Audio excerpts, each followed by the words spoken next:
My name is Amelia, and welcome to Amelia Voice, where stories feel too real to be fiction and too unbelievable to be true. Today's story begins in the most humiliating moment of my professional life, when my boss screamed, "You're fired!" across an open-plan office full of my coworkers. It wasn't just a regular Tuesday. It was the day I decided I'd never let anyone hold power over me again. I still remember the room going silent, keyboards freezing mid-click, coffee cups halfway to lips. My cheeks burned with embarrassment, but under that heat, something colder and sharper was forming. A plan. My boss, Richard, was the kind of man who thrived on control. Every word he spoke was calculated to remind you who signed your paycheck. He wore his ego like his tailored suit, expensive and impossible to miss. That morning, he was in one of his infamous moods. The quarterly numbers had come in slightly below target, and instead of asking why, he'd chosen a scapegoat, me. I'd managed 3 of the company's biggest accounts for 2 years, working 12-hour days to keep them happy. Yet here I was, standing in front of everyone as he shouted, "You cost us a fortune with your incompetence!" His voice echoed off the glass walls. I could see people shrinking in their cubicles, terrified he might turn on them next. For a split second, I thought of defending myself, explaining how the delay in client payments wasn't my fault. But then I realized he wasn't looking for answers. He was looking for a show, so I gave him one. I didn't cry, didn't argue, didn't beg. I simply took off my company badge, placed it neatly on his desk, and smiled. "Thank you for the opportunity," I said calmly, though my heart was racing. Then I turned and walked out as whispers followed me. Every step out of that office was a mix of humiliation and freedom. Outside, the air felt different, colder, sharper, filled with possibilities. I sat in my car and let the silence sink in. Fired, just like that. But as I scrolled through my phone, looking at the contacts of my clients, I remembered something important. Those clients didn't stay because of the company. They stayed because of me, because I answered their calls at midnight, because I knew their brands better than their own teams did, and because I had earned their trust. That's when it hit me. Richard might have fired me, but he hadn't fired my connections, my skills, or my reputation. He just handed me the push I needed to take control of my life. That night, I opened my laptop and started a new document titled Independent Strategy Plan. I didn't have funding, an office, or even a business name, but I had something far more valuable, a network. I began sketching out how I could offer personalized consulting directly to my clients, without the red tape or inflated costs of a big firm. My plan was simple, but bold. Reach out to the clients personally, remind them why they trusted me, and make them an offer that would make switching impossible to resist. For the first time in years, I felt that spark again. The kind of excitement that only comes when you realize the game isn't over. You've just been handed the chance to play it on your own terms. I worked through the night, creating proposals, building a logo on a free design site, setting up a simple email domain. By dawn, I had a name, Vision Crest Consulting. It sounded sharp, confident, and exactly like the kind of firm that could rival Richard's company.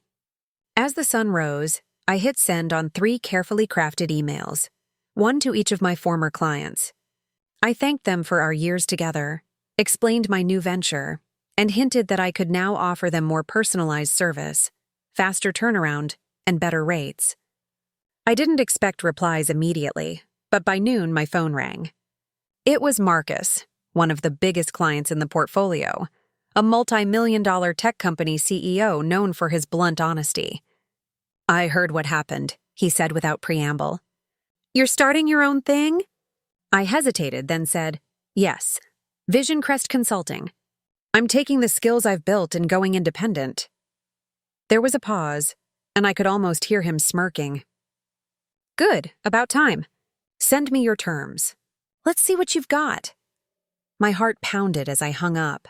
This wasn't just a client, it was the client. If Marcus came on board, others would follow. And just like that, my plan shifted from desperate revenge to strategic execution. I wasn't just trying to survive. I was going to win. By the end of the day, I had responses from the other 2 clients, both interested in hearing more. The irony was delicious. Richard had fired me to save face, but in doing so, he'd loosened the very foundation of his empire. Because his empire wasn't built on systems or strategies, it was built on relationships. And those relationships belonged to me. That night, as I sat at my kitchen table surrounded by coffee cups and scribbled notes, I couldn't help but smile. I had no office, no employees, and no safety net. But I had something far more dangerous to any arrogant boss: motivation, anger, and 3 very curious former clients. I whispered to myself, "You wanted a show, Richard? Let's give them one they'll never forget." The following morning, I woke up to a flurry of unread messages and missed calls. The first one that caught my eye was from Marcus's assistant. "He wants a meeting today, noon, bring your proposal." My pulse quickened. Noon. That gave me barely 3 hours to pull together a business plan that would make VisionCrest look like a fully established consulting firm instead of what it really was: a laptop on my kitchen table. I brewed a pot of coffee strong enough to jolt my soul and dove into work. Every skill I'd honed over the years, presentation design, strategic writing, negotiation, was about to be tested. I didn't have a team, but I didn't need one. I had clarity, speed, and fire. By 11 a.m., my proposal was ready, clean, persuasive, dripping with confidence. I printed it, slipped it into a sleek folder, and drove to Marcus's office with shaking hands and a steel spine. As I entered the glass tower that used to represent everything I wanted, stability, success, status, I realized I no longer craved any of it. I wanted control, freedom, and respect. The receptionist smiled as she recognized me, and for a split second, I felt that familiar pang. Once upon a time, I'd walked into these offices representing someone else's company. Today, I walked in representing myself. Marcus's office was minimalist and cold, just like him. He didn't waste time on small talk. "So," he said, leaning back in his chair, "you've gone rogue." I smiled. "Independent," I corrected. "But yes, I'm building something new." He flipped through my proposal, nodding occasionally. Then he looked up. "You're promising faster delivery, better strategy, and a personal touch. That's a tall order for one person." "Not if that one person's been the reason your campaigns hit record profits 3 quarters in a row," I said smoothly. His lips twitched into the faintest grin. "Fair point." He tossed the folder onto his desk. "All right, Amelia. Let's test this out. I'll give you a 3-month trial contract. Same scope as before, but you'll handle it solo. If you pull it off, we'll talk long-term." My chest tightened. That one deal was more than validation, it was oxygen. I shook his hand, hiding my trembling fingers. "You won't regret it." "I'd better not," he said, smirking. "Because if you fail, Richard will have a field day." As I left the building, the irony hit me again. My ex-boss was about to watch his biggest client sign with the woman he'd humiliated. And that was only the beginning. The second client, a luxury fashion brand, agreed to a virtual call the next day. I spent the night refining my presentation, designing mock-ups, and crafting an irresistible offer. By the time the meeting started, I was running on caffeine and adrenaline. Their marketing director, Serena, joined the call with her usual polished tone. "We heard you left the firm," she said. "Or should I say we're forced to leave?" I smiled politely. "You could say that, but I prefer to think of it as being redirected towards something bigger," she laughed. "You always did have flair, Amelia. So what's this VisionCrest about?" I took a deep breath and dove into my pitch, outlining a customized approach to influencer engagement and data-driven targeting. When I finished, she was silent for a long moment. Then she said, "Send us a proposal." I'm intrigued. That one word, intrigued, was all I needed to hear. But success never comes without shadows. By the end of the week, word had spread through the industry grapevine that I was poaching clients. My LinkedIn inbox flooded with curious messages, some congratulatory, others warning me that Richard was furious. I could practically imagine him pacing his office, barking orders, trying to find ways to undermine me. He had no idea that the more he fumed, the more attention my tiny startup was getting. People love drama, and the story of the fired employee taking on her boss was pure gold. I leaned into it, carefully posting updates about Vision Crest's exciting new ventures and partnership opportunities, always keeping it just vague enough to spark curiosity. Within a week, I had over 1,000 new followers and inquiries from brands I'd never even worked with before. But I wasn't naive. I knew Richard wouldn't stay quiet for long. He had power, connections, and a temper that could burn through steel. And I had just become his favorite target. Sure enough, 2 days later, I got a call from a mutual contact, a supplier we both used. "You might want to know," he said cautiously. "Richard's been calling around, trying to blacklist you. Says you violated your non-compete clause." My stomach dropped. I hadn't even thought about that clause when I left. In my defense, I'd been too busy getting humiliated to remember the fine print. Panic flickered in my chest, but I forced myself to breathe. "Thanks for the heads up," I said. After hanging up, I dug through my old emails, searching for the employment contract. And there it was, in tiny, sneaky font buried on page 9. "Employee shall not solicit or engage with existing company clients for a period of 12 months following termination." My pulse pounded. If he pushed this legally, I could lose everything before it even began. But then I spotted something else, a loophole. The clause only applied to active clients under the company's management at the time of termination. And guess what? 2 of the 3 clients had already issued written complaints about Richard's handling of their accounts before I left. Technically, they weren't active anymore. They were pending termination. I smiled. It wasn't just luck. It was karma in fine print. That night, I poured a glass of wine and began drafting an email to my new attorney, a contact from college who owed me a favor. I explained the situation, attached the contract, and asked for an immediate review. Her reply came the next morning. "You're in the clear. He can huff and puff, but he doesn't have a legal leg to stand on." Relief washed over me, followed by something stronger: determination. Richard had thrown the first punch, but I was done playing defense. I was going to take his empire apart, one client at a time, and I'd do it with nothing but strategy, charm, and precision. I spent the next week building Vision Crest's online presence, designing a sleek website, and creating case studies that subtly referenced my past work, without ever naming his firm. Each post was a seed planted, each client call a spark. And as those sparks grew, I could sense the fire catching. What Richard didn't realize yet was that he hadn't just fired me. He'd created his biggest competition. By the end of that month, Vision Crest was no longer just an idea on paper. It was a storm quietly gathering strength. Marcus's campaign was running smoother than ever. Serena's brand engagement was climbing. And the third client, a mid-sized wellness company, had officially cut ties with Richard's firm and signed with me instead. Every win felt like a shot of electricity, but beneath that rush was a growing awareness. Richard was watching, waiting, and plotting. I could almost feel his presence like static in the air. My phone buzzed one morning with a message from an old coworker, Hannah. "Richard just lost it in the meeting room again. He's blaming you for the drop in client retention. He said, and I quote, 'She'll come crawling back when she realizes the industry doesn't forgive betrayal.'" I laughed out loud, but the truth was, his words stuck with me. Betrayal. That's how he saw it. Me reclaiming my power was betrayal. Typical. To men like him. Loyalty only mattered when it benefited them. That day, I decided to stop reacting to Richard and start controlling the narrative. I reached out to a business journalist I knew from a previous project and offered her an exclusive, an anonymous feature about a woman fired for standing up to toxic leadership, who built a 6-figure consultancy from scratch. I didn't need to name names. The story itself would do the talking.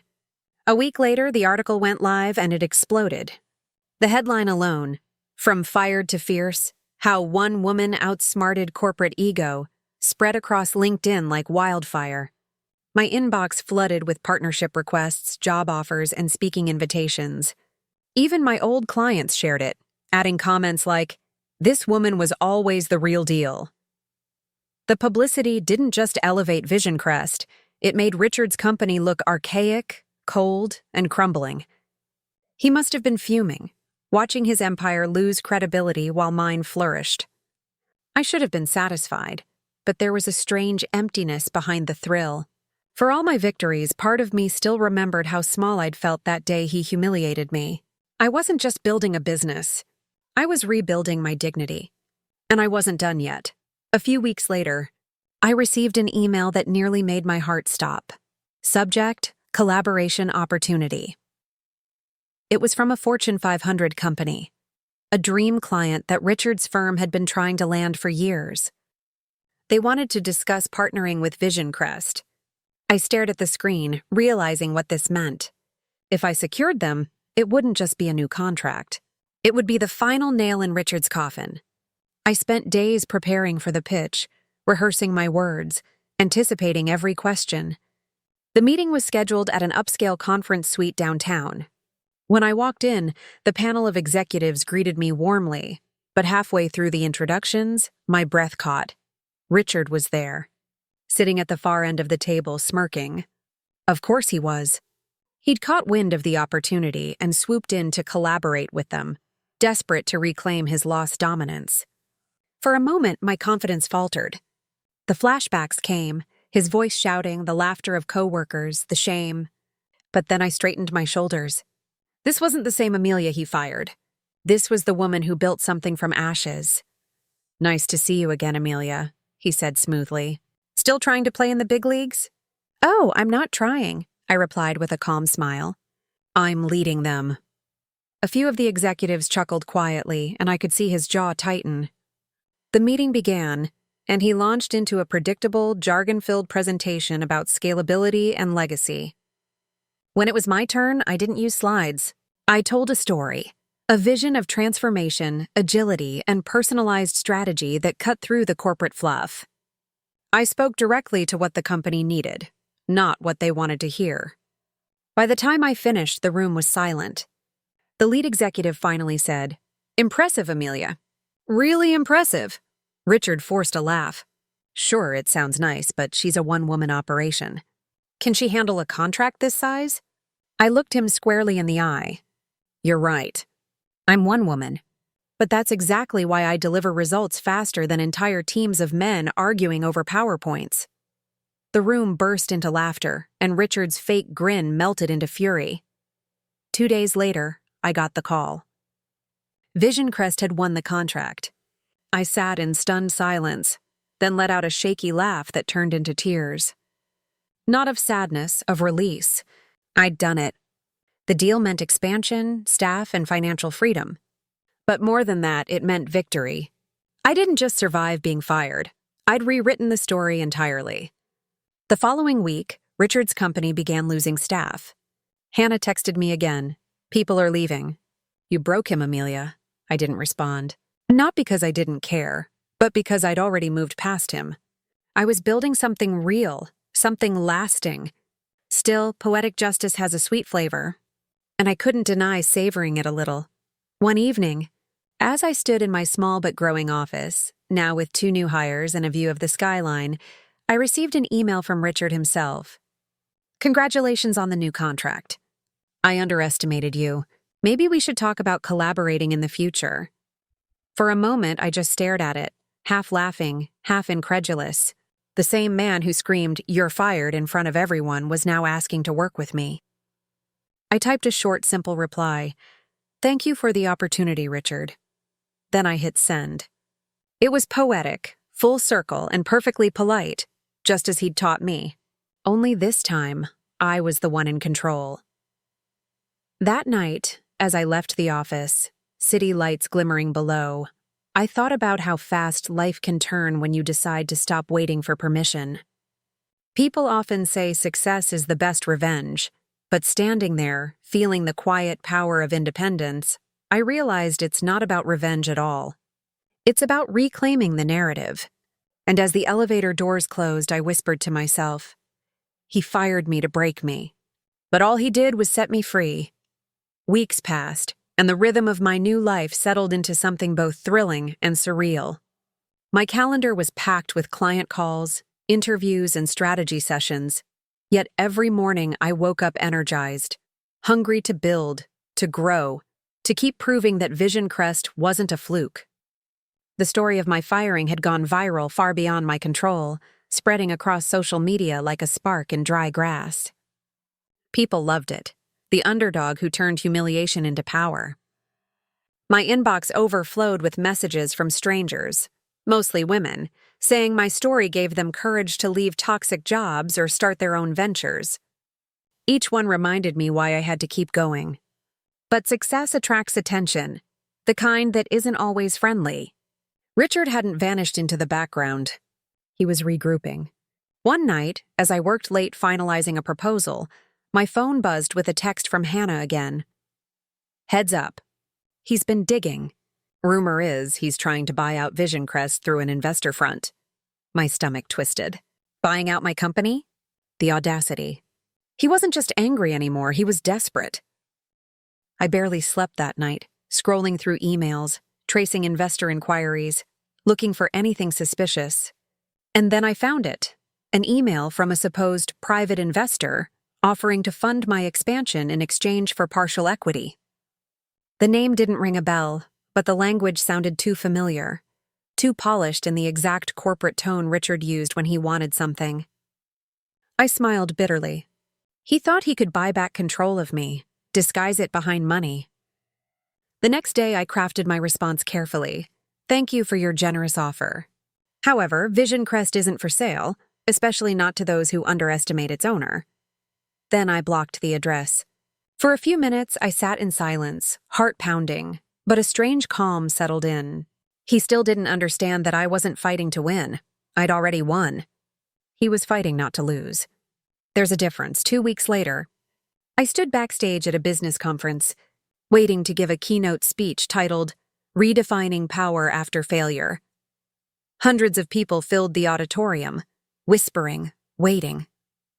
As I walked onto the stage and the lights hit me, I felt the surreal weight of how far I'd come, from the trembling employee standing in front of a shouting boss to the confident woman addressing an audience eager to learn from my story. "When someone says you're fired," I began, "they think they're ending your story. But what they don't realize is that sometimes they're just giving you your first chapter." The crowd erupted in applause.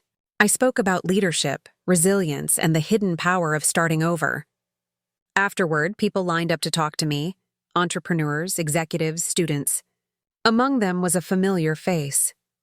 Richard. He stood a few feet away, waiting his turn like everyone else. When our eyes met, the crowd noise seemed to fade. He stepped forward, his once arrogant posture replaced by something I never thought I'd see in him: humility. "Amelia," he said quietly, "you've built something incredible." "Thank you," I replied, keeping my tone polite but distant. "Vision Crest has been liberating," he nodded. "I didn't realize back then how valuable you were. I was under pressure and—" I held up a hand. "Don't rewrite history, Richard. You fired me because you could. You humiliated me because you thought it made you powerful. But real power isn't in control. It's in growth." His face tightened for a second before softening. "Maybe you're right," he said. "Still, I hope one day we can put the past behind us." "We already have," I said with a small smile. "I just did it faster." Then I turned and walked away, leaving him standing there in the echo of his own downfall. That night, I sat on my apartment balcony overlooking the city, the sound of traffic humming below. For the first time in months, I wasn't planning, pitching, or fighting. I was simply breathing. I thought about the journey, how every moment of doubt, every tear, every humiliation had shaped the woman I'd become. Success hadn't come from revenge. It came from reclaiming my worth. My phone buzzed again, another notification, another opportunity, but this time I didn't rush to open it. I leaned back, smiling, letting the cool night air wash over me. I had learned that success isn't about proving someone wrong. It's about proving yourself right. The next morning, I received a message from Marcus. "You've inspired the entire network. We want Vision Crest to lead our new international division. You in?" I reread the words almost in disbelief. This wasn't just another client. This was expansion beyond anything I'd imagined. I typed my reply with a grin. Let's make history. As I hit send, I realized that the version of me who once trembled in front of her boss was gone. In her place stood a woman who didn't just survive the fire, she built her own from its ashes. I looked around my office, now alive with the sound of my growing team, laughter, and ambition, and whispered to myself, he said I was fired, but what he really did was set me free. And somewhere in that quiet truth, I found not revenge, not vindication, but peace.